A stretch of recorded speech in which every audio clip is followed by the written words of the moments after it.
paz de Deus, irmãos e irmãs do grupo musical CCBRS.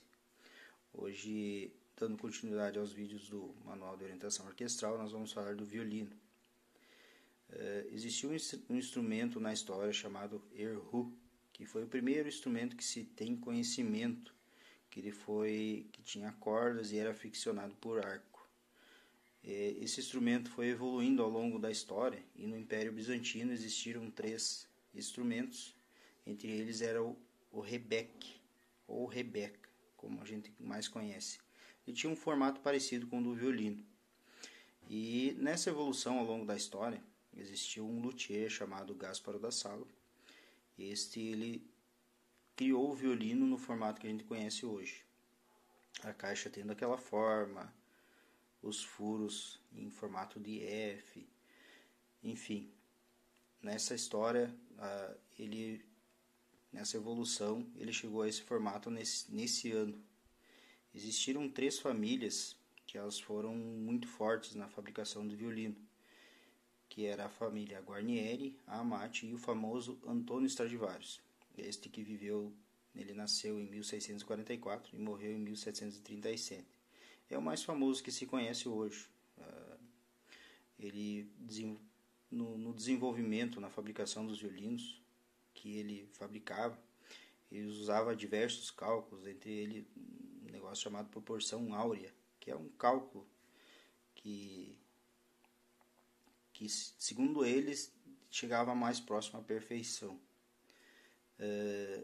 Ele desenvolveu várias formas.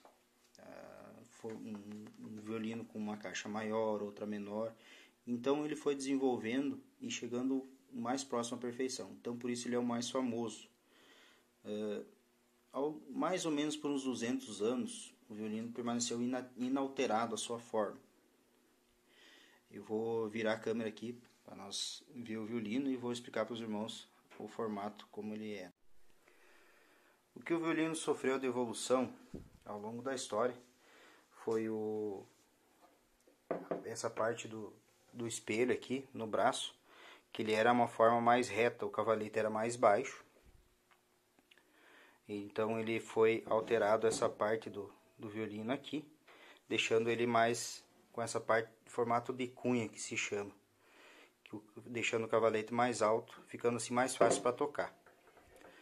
Ao longo da história também houve uma evolução nas cordas. Antigamente se usavam cordas de tripa de carneiro, e a evolução das cordas, elas engrossaram um pouco mais, ficaram um pouquinho mais grossas, sendo revestidas em alumínio, algumas com núcleo de aço cromo, que dá um som mais brilhante, outras com núcleo sintético. Essas foram desenvolvidas para ficar parecidas com o som produzido pelas cordas de tripa, porém com uma estabilidade muito maior, né? Sendo assim, elas ficaram muito estáveis, o som mais aveludado, com uma boa projeção sonora. Outra evolução também que nós temos foi o arco. No ano de 1782, existiu um músico virtuoso chamado Giovanni Viotti. Ele pediu para um arquetaio chamado François Torti que desenvolvesse um arco com essa curvatura aqui que a gente conhece hoje. Antigamente a curva era ao contrário. Vemos isso nos instrumentos barroco, nos arcos barroco, né? Eles têm esse formato. O arco nesse formato que François Torti desenvolveu, ele dá mais pressão na crina, ficando muito mais fácil de tocar, de tirar uma projeção sonora maior. As partes do violino, nós temos o tampo, que é feito em átiro, as faixas, o fundo e o braço, que são feitos em maple. Essa madeira chamada maple, ela é uma madeira rajadinha, tem algumas listas que embeleza a madeira, né? Enfim, essas madeiras que que se utiliza para fabricar os violinos normalmente são de regiões muito frias, seja da Rússia, da Bósnia, do norte do Canadá, até mesmo da Itália, que é uma região muito fria, né? Nessa região também tem madeiras muito boas para a fabricação do violino. As partes do violino nós temos queixeira, estandarte, microafinador, as cordas, o cavalete, o espelho, os furos tipo F. Esses furos aqui também não tem um motivo para ser desse formato, né? Vemos que a forma dele é uma forma totalmente arredondada, para não ter cantos, para não rachar a madeira, né? Nós temos aqui a caixa de cravelhas. Cravelhas, essas pecinhas que se utiliza para afinar o violino. A voluta. Dentro do violino nós temos duas peças muito importantes, que é a barra harmônica, que quase não se consegue ver.